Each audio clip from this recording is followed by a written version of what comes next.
السلام عليكم ورحمة الله وبركاته. مرحبا بكم أيها الأحبة الكرام في برنامج أحلام، الذي نتكلم فيه عن بعض الرموز وتعريف الرموز للسادة المشاهدين، ويتم استقبال مكالمتكم لتفسير أحلامكم على عبر الأرقام التي تظهر أو ظاهر أمامكم على الشاشة. فتفسير الرؤى والأحلام من الأشياء الطيبة الجميلة العظيمة. الرؤيا دائما تبين للرائي على أمر من الأمور، سواء كان فيه الخير أو ذلك. وهناك رموز كثير من الناس يتساءل على هذه الرموز. في رموز معينة في علم الرؤى والأحلام، عدد كبير جدا من الناس يسأل أسئلة متكررة. على سبيل المثال للحصر، وهذا موضوع الحلقة اليوم، الرموز التي تبين على الزواج في المنام. هناك بعض من الرموز إذا جاءت في الرؤيا وظهرت في المنام تبين على الزواج للرائي، وتختلف من رؤية إلى رؤية. وسبحان الله، بعض أحيان الرمز يعبر أن هذا الزوج هيكون به صفات طيبة، وبعض الأحيان رمز من الرموز يبين بأن هذه الفتاة ستبتلى بلاء عظيم جدا من قبل الزوج.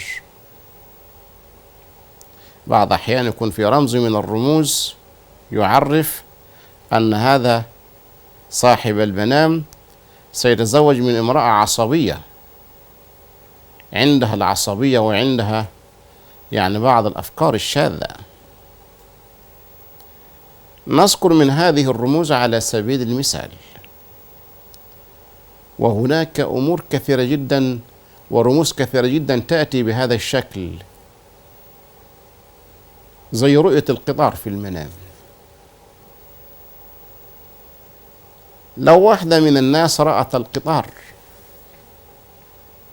القطار في المنام يبين على الزواج، ولو كان القطار متوقف يدل على عطل في أمر الزواج، زواجها لم يكتمل. تأتي إليها العرسان، يأتي إليها الشباب، ولكن لم يكتمل لها أمر من الأمور. لو ركبت القطار وجلست على الكرسي وكان الكرسي مريح، يبين أن هذا الزوج سيكون عنده الفكر الناجض، سيكون مريح لهذه الفتاة. لو واحد ركب القطار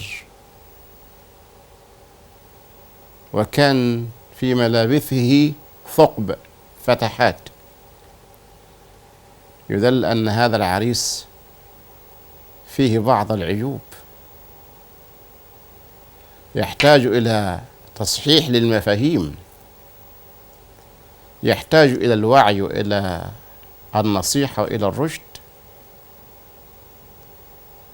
القطار إذا كان جديد، نظرة المرأة أو الرجل إلى القطار فوجد أن القطار حديث، كأنه تم صنعه من القريب جدا، يبين على الزواج القريب جدا.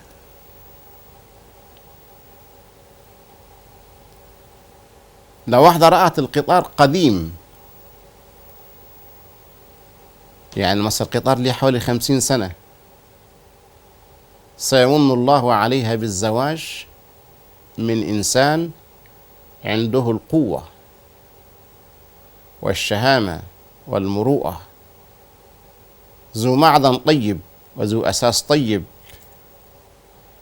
القطار القديم. على سبيل المثال دي رمز واحد من رموز الزواج الذي يبين على الزواج في علم الرؤى والأحلام. كذلك رؤية الكعبة في المنام، الله أكبر. الآنسة لو رأت الكعبة في المنام يدل على الزوج الطيب المسامح الكريم الخلوق الودود الرحيم، ذو الصفات الطيبة الجميلة العظيمة التي تتمناها أي امرأة في أي رجل.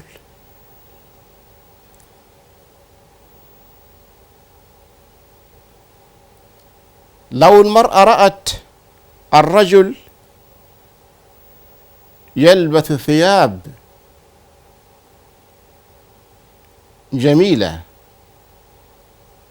ده يدلل أن ربنا سيكرم هذه المرأة بزوج كريم في صفة الكرم والجود.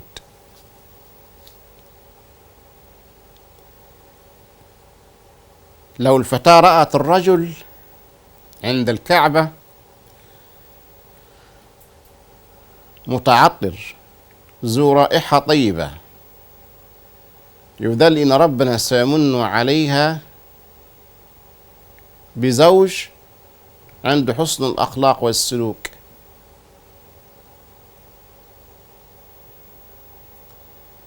لو هذا الرجل يلبس عمامة وعند الحرم عند الكعبة يدل على زواجها من رجل ذو شأن طيب وجميل وعظيم في البلاد والعباد.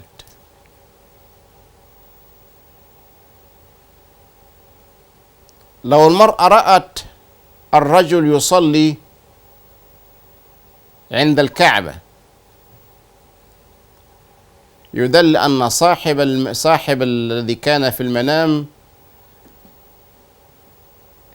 يعني المرأة التي رأت، سيمن الله عليها بزوج سيكون عنده حب إلى صلة الرحم. في ناس بطبيعة الحال كده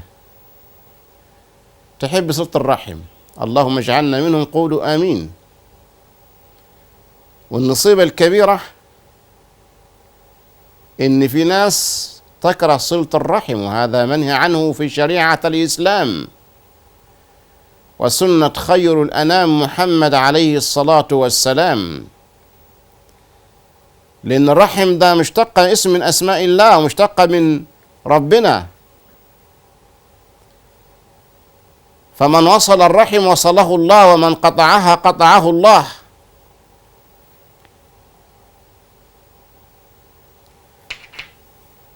الرموز التي تبين على الزواج: الحذاء، أعزكم الله. لو امرأة رأت في منامها تلبس حذاء أسود يدلل على الزوج ذو وقار وذو احترام، إنسان محترم ذو هيبة ذو شخصية له كلمة. لكن لو كان الحذاء ملون أشكال مختلفة، الحذاء فيه 2 من الألوان أو 3، يدل أن الزوج اللي حيكون من نصيب هذه الفتاة إنسان مذبذب،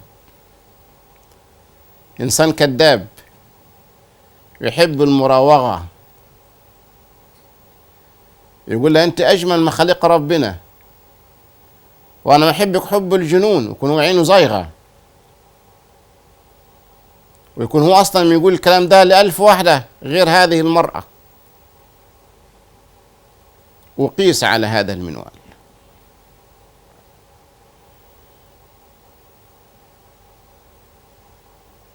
رؤية السحاب، رؤية النجوم، رؤية الشمس، رؤية القمر، كل هذه الرموز تبين على الزواج سواء كان للرجل أو للمرأة.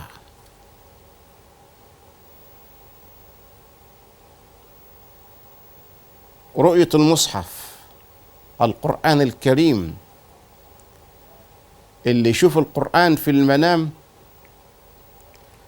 لا يدل إن ربنا سيمن على صاحبة المنام بالزوج الصالح. القرآن الكريم، اللهم اجعلنا من المحبين للقرآن الكريم. وما أجمل وما أعظم القرآن، الله أكبر. القرآن الذي تكلم عنه الوليد بن المغيرة، وهو من أشد المعاندين كان للنبي عليه الصلاة والسلام،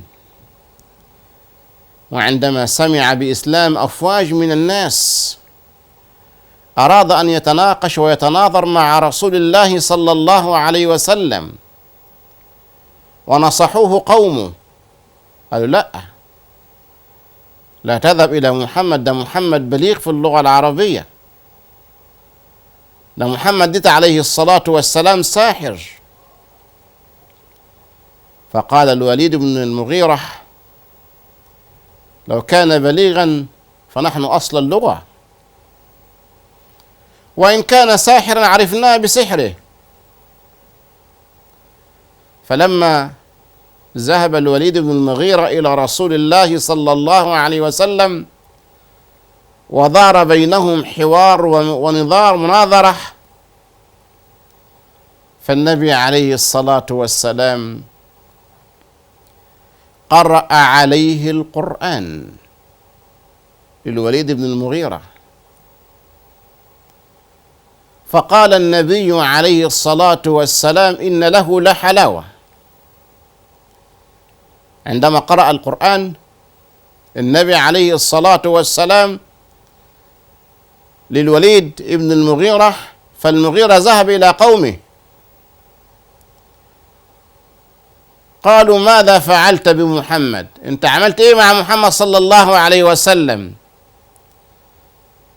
قال: والله عندما ذهبت إلى محمد صلى الله عليه وسلم وقرأ علي القرآن، هذا القرآن لم يكن شعرا ولم يكن سحرا، فقال: إن له لحلاوة، وإن عليه لطلاوة، وإن أعلاه لمثمر، وإن أسفله لمغدق، يعلى ولا يعلى عليه، وما يكون هذا بكلام بشر. لم يكن هذا بكلام من البشر، إنه القرآن. فالفتاة التي ترى القرآن في المنام يبين على الزوج الوقور المحترم المخلص ذو الإيمان العظيم. المرأة عندما ترى القرآن أو الفتاة عندما ترى القرآن في المنام، ودي من الرموز التي تبين على الزواج، يبين أن هذا الزوج سيكون بعيد كل البعد عن البدع والخرافات والأباطيل وعن أمور الشعوذة.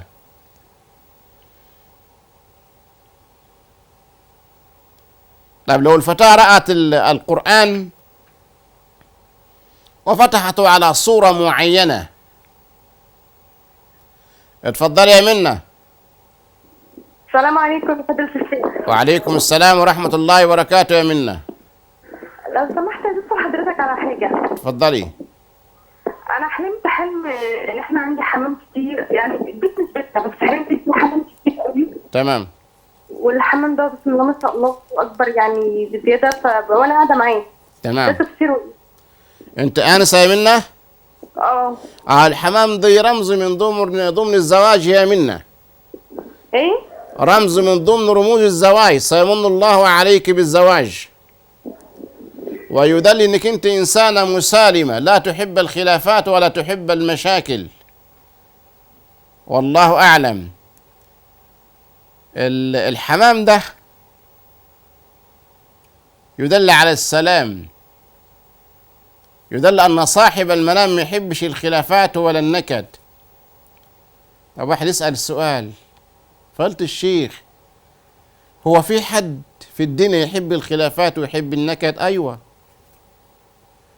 يا سلام والله، ده في ناس حياتها كلها نكد. انت ما تسمعش عن المرأة النكدي او الرجل النكدي؟ ده في ناس حياتها 24 ساعة في 24 ساعة نكد. في ناس تحب كده اصلا. هو مش النكد بيجي لها غصب عنيها، لا ده هي معيشة نفسها في نكد.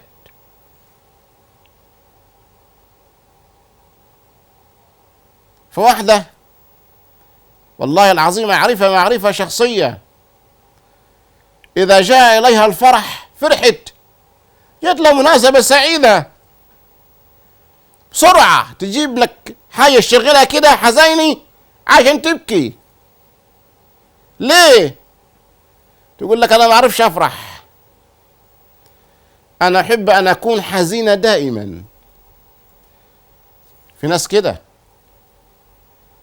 فواحد كده يخش البيت مبوز، يقلب البيت نكد، يقلب البيت نار حمراء، ما يعرفش يقعد نص ساعة إلا إذا رفع صوته، إلا إذا أغضب ابنه، إلا إذا ضرب زوجته، إلا إذا اشتكى مع الجيران. طبيعة عند بعض من الناس إلا ما رحم ربي. في ناس مغروسة في النكد وتحب النكد. زي واحد كده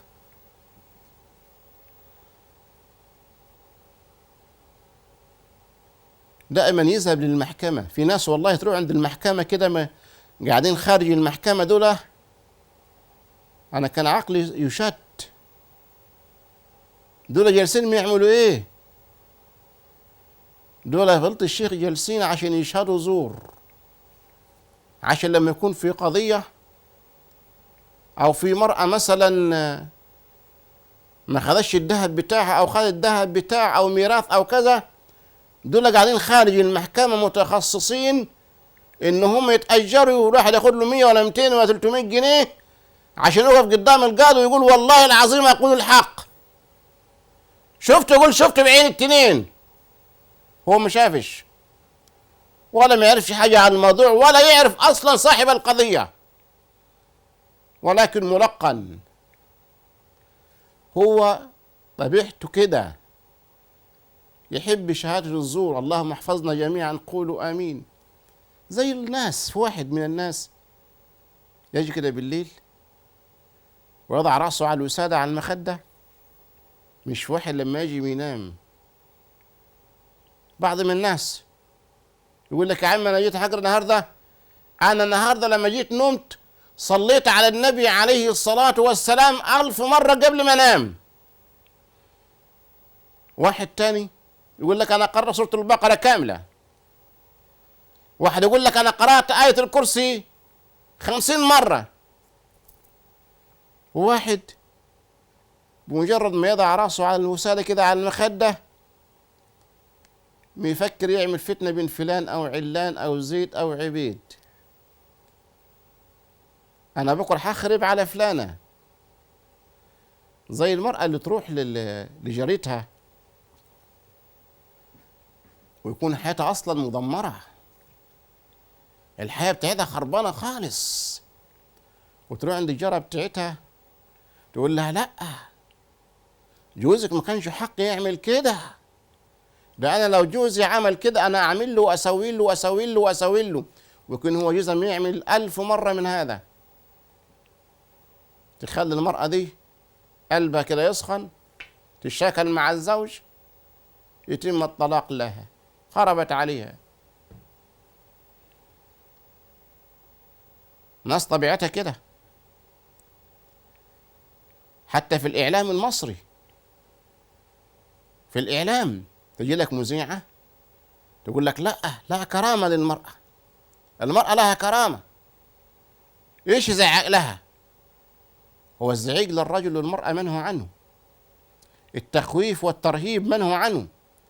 لا يجوز بأي حال من الأحوال إن الرجل يضرب الزوجة، شرعا لا يجوز، مخالف للشريعة، مخالف للقرآن، مخالف لمنهج خير الأنام محمد عليه الصلاة والسلام. ولكن نفترض حصل جدلا، حصل وحدث، ما أقولش لأ، بقوم فتنة. ما تتصل بيها كثير من النساء تقول لي والله يا مولانا بيوتنا خربت عشان مذيعة فلانة الفلانية، تبعناها ومشينا وراها واتخرب بيوتنا، ما حد نفعنا، لا نفعتنا المذيعة ولا نفعنا المذيع ولا نفعنا حد أبدا. واحدة عايشة مع جوزها معاها 7 أولاد، 7 أولاد، متجوزة هذا الزوج من 20 سنة، بينهم راحة وسعادة وسرور، تعودوا على بعض في الحلوة والمرة، في أمور معينة ممكن تكون مش كويسة بس هي تعودت وتأقلمت على 20 سنة ومع 7 أولاد. تتصل بمذيعة تقول لها ما ينفعش، لا، لابد يكون لك كرامة، كلمة على كلمة على كلمة. تم الطلاق إلى هذه المرأة التي معها 7 من الأولاد. طب انت هتروح فين؟ راحت عند أبوها، أبوها زعطها، راحت عند أخوها زعطها، قال لها لا مالكيش مكان هنا، انت معاك 7 أولاد، أنا مش قادر أوكل أولادي. طب ما انت ليكي 20 سنة عايشة، ليكي 20 سنة عايشة ومعاك 7 أولاد، لا حول ولا قوة إلا بالله. فهذه من بعض الرموز التي تبين على الزواج.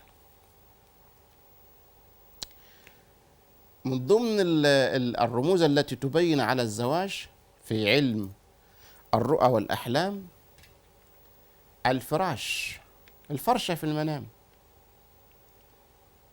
سرير النوم. لو سرير النوم كان مهيأ في المنام وكان مرتب وكان منظم، يدل على ترتيب وعلى تنظيم هذه الفتاة بعد الزواج. هتتزوج وحياتها هتكون مرتبة. طب لو الفرشة مش مرتبة ومش مهيئة، الحياة بتاعتها هتكون بايظة خالص، الحياة بتاعتها هتكون حياة مدمرة، فيها خلافات وفيها مشاكل وفيها نكد. لو السرير ده عليه نمل أو فيه دود أو به صراصير، يدلل إن هي ستتزوج ولكن ستصاب بالحسد، والحسد الشديد. لو رأت فأر على السرير ده هيكون في واحد من أقارب الزوج هيطمع فيها، يعني هي هتتزوج وفي واحد من أقارب الزوج هيطمع فيها. ولذلك ما نقول ما فيش حد دخل عنده حد في البيوت، ما تقولش ده ابن عمي وابن خالي ومرة على مرة يخش بعد كده محدش موجود في البيت، شرعا لا يجوز. ما تحصل مشاكل وما تحصل بلاوي يعني كبيرة جدا. طيب لو السرير ده كان تحتيه مية، يدل أن هذه الفتاة ستتزوج، ولكن للأسف الشديد هتكون متخلفة في بعض التصرفات. إزاي يعني؟ إزاي يا مولانا؟ يعني هيكون الفكر بتاعها غير صائب، الفكر بتاعها غير جيد.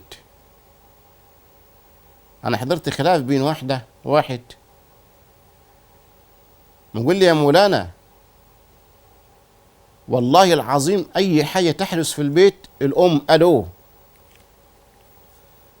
ولدها تقرير ساعة بساعة، تتصل بأمها ما يقل عن 20 مرة في اليوم، ولما تحب تطبخ تشاور أمها طب يا بنت الناس ده أنا اللي هاكل مش هي. يعني قالت لها اعمل لي بامية تعمل بامية، تعمل ملوخية تعمل ملوخية. قال لي والله العظيم وقدامها قال لي مش ناقص غير لما نجي على الفراش اديها الميعاد. كل كبيرة وكل صغيرة عند الأم أحوال ما يعلم بها غير ربنا. أقول لكم على حاجة عجيبة جدا. مرة حصل خلاف بين اتنين، بين واحد صديقي وهذا يعمل بالإعلام مشهور جدا معروف. قال لي يا مولانا ربنا كرمني بواحدة جميلة قوي ومن بيت نظيف ومن بيت طيب، بس زقيان المرار. زقياك المرار ليه؟ قال لي متدلع علي عشان هي جميلة، وكل يوم التاني غضبانة وزعلانة عند بيتها وعند بنت مامتها، وتروح عند مامتها تقعد بالأسبوع الأسبوعين وأروح أجيبها وأنا مش غلطان. قلت له طب حاول يا سيدي كن سياسي معاها، عاملها بالرومانسية بالكلمة الطيبة. قال لي عملت اللي أنت لا تتخيله أبدا. قلت له طب أكتر حاجة تحبها إيه؟ قال لي هي لو بتحب حاجة يا مولانا كنت رضيتها. هي لو الدهب حريح أجيب لها دهب، أجيب لها ألماظ، أديها فلوس، أجيب لها حتى عربية. قلت له مش معقولة مش بتحب حاجة أبدا. قال لي أكتر حاجة تحبها يا مولانا تحب أمها. يا سلام، مش معقولة. قال لي والله أمها الدنيا كلها. قلت له بالقصة محلولة. قال لي محلولة إزاي؟ قلت له يا أخي فرح أمها، يا أخي اسعد أمها. أمها دي شوف أي أكتر حاجة تحبها الأم وجيبها لها. قال لي معقولة؟ قلت له والله. فالبنت كانت زمقانة زعلانة عند بيت أمها لها 15 يوم. فقال لي الراجل ده راح زيارة مين؟ لحماتها عشان يجيب مراته، فأخذ لها هدية لمين؟ لحماته. فهو قبل ما يروح لحماته قابلته على كافيه ومعاه جارستين سجاير. ما اقول له ايه ده؟ لمين ده؟ قال لي انا موديهم لحماتي. ليه؟ قال لي انت قلت لي يا مولانا هالسجاير لحماتك؟ قلت له انا قلت لك كده؟ انا رشدتك على الحرام. قلت لي اي والله العظيم انت يا مولانا قلت لي هالسجاير. قلت له ازاي يا عم؟ قال انت مش قلت لي اكتر حاجه تحبها حماتك هاتها لها؟ قلت له حصل. قال اكتر حاجه تحبها السجاير. وراح ودى لها جروستين سجاير ودخل البيت وقال لها والله يا حماتي انا بحبك ودول هديه مني ليكي، وان شاء الله كل ما اجيك انا هجيب لك برضه سجاير. جات البنت تتكلم وتزعق فيه، قالت لها اخرسي انت ما تتكلميش ابدا، انت تلبسي وتروحي مع جوزك على طول. قال لي والله يا مولانا من ساعة ما جات وامها زعقت فيها ماشيه معايا زي الالف. فربنا يصلح الامور. فالماء لو كان تحت السرير تحت الفرشه يدل ان المراه حيمن عليها بالزواج الله، ولكن ستكون متخلفه. اسال الله ان يحفظنا من التخلف، وأن يحفظنا من الجهل، وأن يبعد عنا الكبرياء والرياء. الرموز التي تبين على الزواج في الرؤى والأحلام هي كثيرة جدا متعددة. انتوا تعرفوا، هقول لكم على رمز من الرموز تتعجب لما تعرفوا انه من الممكن ان يبين على الزواج. الموت في المنام. بعض احيان يشوف واحد يشوف موت، او واحدة تشوف نفسها ان هي ماتت او امها ماتت، وتقوم من النوم منزعجة مضطربة قلقانة. انت زعلانة ليه؟ تقول لي انا شفت في المنام امي ماتت. يا سلام، ده يا ريت كل ما تشوفيها تشوفيها ماتت. ازاي يا مولانا الكلام ده؟ انت ما عرفاش ان الموت للام او لك زواج لك؟ ده بعد حال الموت يكون ان صاحب المنام سيحفظه الله من المصائب ومن الاحزان ومن الهم والغم والنكد والضيق. الموت بعض الاحيان يكون طول عمر، وبعض الاحيان الموت يكون موت، على حسب الرؤية وعلى حسب الرأي. فبعض الأحيان الموت من رموز الرؤى والأحلام التي تبين على الزواج. هقول لكم على رمز آخر، والرمز ده يتعجب عليه كثير من الناس. إذا جاء في المنام يبين على الزواج السجن. الله، السجن يبين على الزواج؟ نعم. إذا رأى الإنسان في منامه بأنه مسجون أو سيسجن سواء للرجل أو للمرأة يبين له على الزواج. طب لو دخل السجن وكان كان مقهور وكان مظلوم سواء للرجل أو للمرأة، سيقع عليه ظلم من الطرف الآخر. يعني واحد تزوج دخل السجن رجل، سيبتلى بزوجة حلزقير مرار. ولو مرأة دخلت السجن وكان السجن ضيق أو حار، يدل إن هي حتتزوج وستبتلى بزوج يعني فيه كل الصفات البذيئة. مرة واحدة مش تشوف في المنام رؤية، قالت لي يا مولانا أنا قايمة من النوم قلقانة وزعلانة قوي. ليه؟ قالت لأنني رأيت في المنام بأنني دخلت السجن، ولما دخلت السجن وجدت سيدنا يوسف عليه السلام. تقول لها ده ربنا هيكرمك وهتتزوج واحد من حفظة القرآن الكريم. قالت والله العظيم ده أنا فعلا مقدم لواحد من 5 أيام ولسه بعد يومين هنديله الرد، وفعلا وإمام مسجد بوزارة الأوقاف ويحفظ القرآن كاملا. ده انت دخلت السجن ولقيت مين؟ وجدت سيدنا يوسف عليه السلام.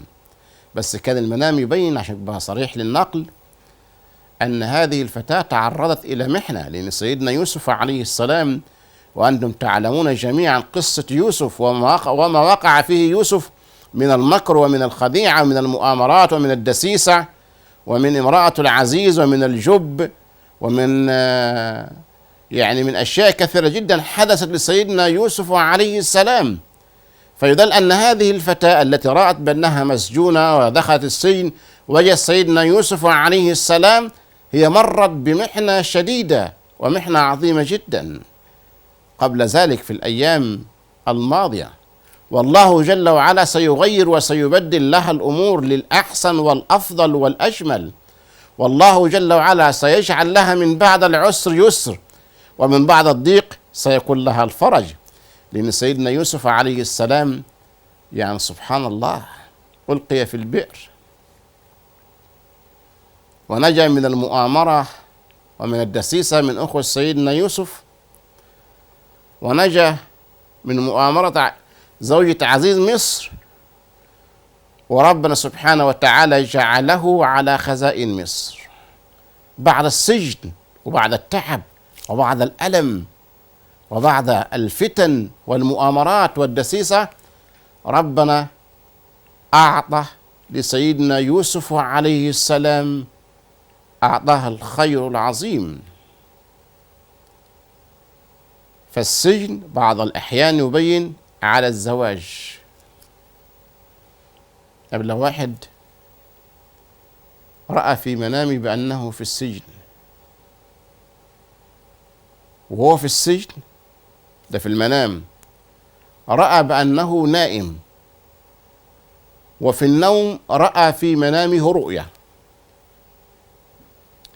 نقول تاني عشان تكون مفهومة. واحد شاف في المنام انه هو في السجن، وهو داخل السجن ينام، فرأى في منامه رؤيا بداخل الرؤيا بس في السجن. تفسيره ايه؟ ده يدل ان صاحب المنام اللي شاف الرؤيا سيحقق الله جل وعلا له صفات كثيرة جدا متعددة في شريكة حياته، أو لو كانت فتاة في شريك حياتها. رموز الأحلام دي عجيبة، ورموز الأحلام دي غريبة. النهارده واحد إعلامي متضايق أوي، زعلان أوي جدا. أنت زعلان ليه؟ قال لي أنا رأيت في المنام النهارده، عفوا من يومين، رؤيا قذرة لا أريد أن أسردها، أنا مش عايز أقولها. حبيبي الغالي، ممكن ما تظن أنت بأنه فيه السوء يكون فيه الخير العظيم. قال لي مش ممكن أبدا. قلت له يا عم قلنا هسمع الكلام ده اللي أنت ما تقوله 1000 مرة. قال لي رأيت في منامي بأنني أجامع أختي. قلت له مناسبة سعيدة لها. قال لي مش ممكن. قلت له ليه؟ قال لي ده أنا شفت المنام ده من حوالي أكتر من سنة، وأول ما شفت المنام اتخطبت، وشفت المنام ده من حوالي شهرين. أول ما شفت الرؤية دي هي متزوجة لها سنة لم تحمل، حملت بعد الرؤية دي. من يومين شفت المنام ده. قلت له مناسبة سعيدة برضو الأخت، ومناسبة سعيدة لك أنت. قال لي أنا هتجوز قريبا إن شاء الله. فرموز الأحلام ده عجيبة غريبة. أنت ممكن تشوف رمز من الرموز كده يشيب عقلك لهذا الرمز، ولكن هو خير مش شر. أديك مثال بسيط ولله المثل الأعلى. وقوع الأسنان في المنام، وإن شاء الله إذا كان لنا عمر نتكلم على رموز الأسنان، لأن كل رمز في كل سن عفوا في المنام لها رمز، سواء من الأعلى أو من الأسفل. الناس كثيرة بتتضايق من وقوع الأسنان،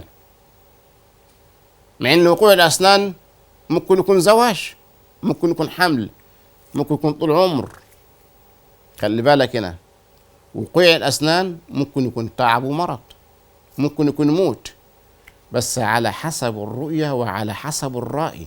يعني أنت ما تجيش في يوم من الأيام تشوف رؤية الأسنان وقعد تقول لا أنا هموت أو أنا همرض أو أنا هتزوج. لأ، لابد أن اللي يفسر لك المنام أو يعبر لك المنام معبر ومفسر الرؤى والأحلام. رموز كثيرة جدا لو حبينا نذكرها تبين على الزواج. لبس التاج في المنام، لو امرأة أو فتاة لبست التاج في المنام يدلل إن ربنا حيمن عليها بالزواج. مرة واحد والله مسألني في تفسير المنام، يقول لي فضيلة الشيخ أنا رأيت في منامي بأنني ألبس فوق رأسي تاج، وفوق التاج فيه تفاحة، بس للأسف الشديد التفاحة دي فيها ثقب، والثقب ده فيه دود. قلت له أنا هسألك سؤال بس جاوبني بصراحة بما يرضي الله ولا تنكر. قال له والله أنا ما عنديش أسرار. قلت له أنت هتتزوج سرا على زوجتك لا يعلم أحد. قال لي الله، وأنت مسخر الجن ولا إيه؟ قلت له لا، نعوذ بالله من ذلك، ولكن موجود في المنام. أنت فعلا هتتزوج على مراتك؟ قال لي أيوه. قلت له اوعى، هتنصب عليك وتضحك عليك وتاخد كل ما تملك. قال لي مش معقولة. قلت له والله المنام يبين كده. قال لي يا الله، هو ري الصعيد من الصعيد. قال لي يا مولانا، ده انا حيلتي فدان واحد فقط لا غير، واتفقت انا ومراتي اللي انا متجوزها حاليا لي اسبوع وحماتي ان انا اكتب لها الفدان باسمها، عشان الزوجة لما تسمع ولما الاولاد يسمعوا ما على حد قولهم هم، يعني مش يضربوه يزعطوه ياخدوا مني الارض وياخدوا مني البيت، يبقى باسم ايه؟ المرأة الجديدة. هو رجل طيب جدا جدا. فالتاج بعض الأحيان يعبر على الزواج. دخول الجنة، الذي يدخل الجنة اللهم اوعدنا بالجنان قولوا آمين. النبي عليه الصلاة والسلام تكلم أن في الجنة فيها ما لا عين رأت ولا أذن سمعت ولا خطر على قلب بشر. الكلام والحديث عن الجنة يطول شرحه. اللي يشوف نفسه في الجنة يدل إن ربنا سيمن عليه بزوجة جميلة، وسيمن الله عليه بزوجة ذو أخلاق عالية، وزوجة مطيعة، وسيكون بينهم قبول وميول، وبينهم محبة وسعادة وسرور. الجنة. اللهم أوعدنا أن نشرب من يد النبي عليه الصلاة والسلام شربة لا نظمأ من بعدها أبدا. لو واحدة رأت عالم من العلماء، ورؤية العلماء رمز من رموز الزواج، واحدة رأت عالم جليل، ونحن مش هنذكر أسماء برضو تحفظا على بعض الأسماء، لا يدل إن ربنا هيكرمها بزوج عنده الفهم وعنده الحكمة وعنده الطاعة وعنده الوعي وعنده الرأي الصحيح الصواب. إنسان هيكون مطيع لربنا، هيخاف ربنا فيها، هيعاملها معاملة حسنة طيبة جميلة إذا رأت عالم من علماء المسلمين، وعلى حسب الرؤية وعلى حسب الرأي. الكتب في المنام، الكتب تبين على رمز من رموز الزواج لمن يرى ذلك في الأحلام. عالم الأسماك بعض الأحيان يعبر على الزواج، ولكن على حسب الرؤية وعلى حسب الرأي. كذلك من ضمن الأشياء التي تعبر على الزواج الوليمة، المائدة.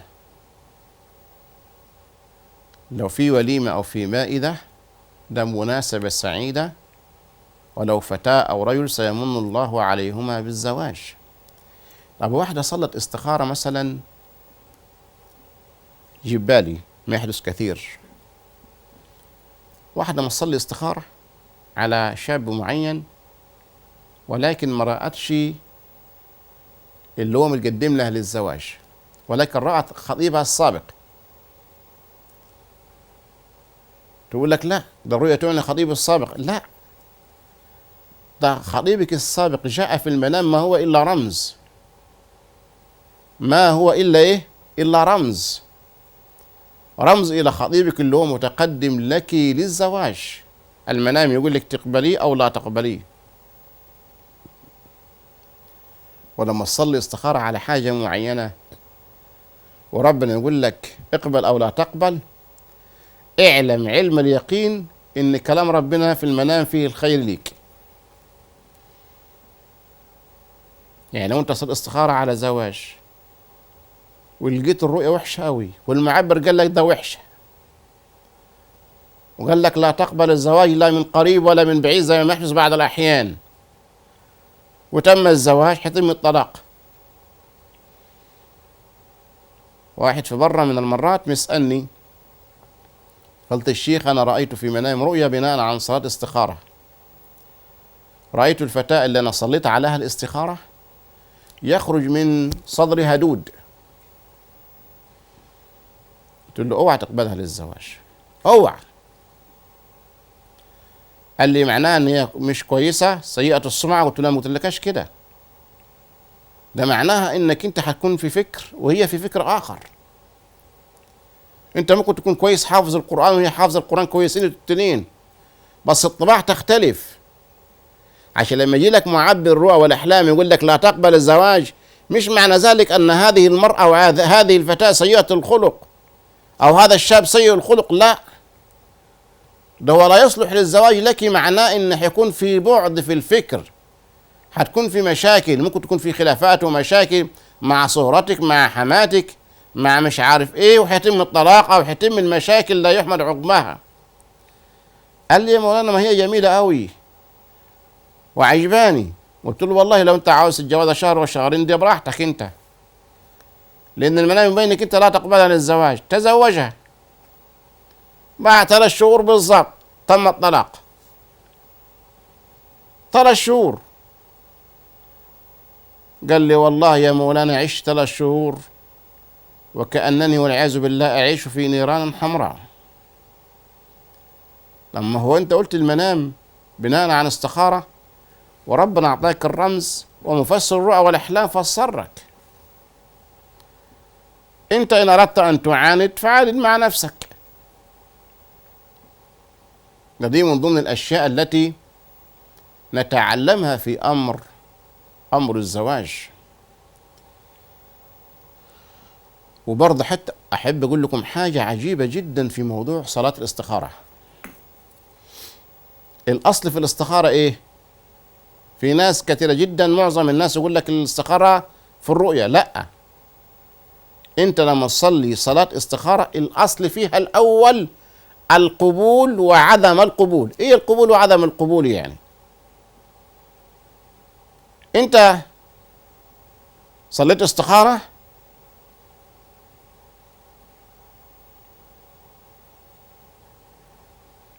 انت لو صليت استخارة وحسيت بارتياح اقبل على طول، ما ترجع بالمنام. حسيت بضيق ارفض.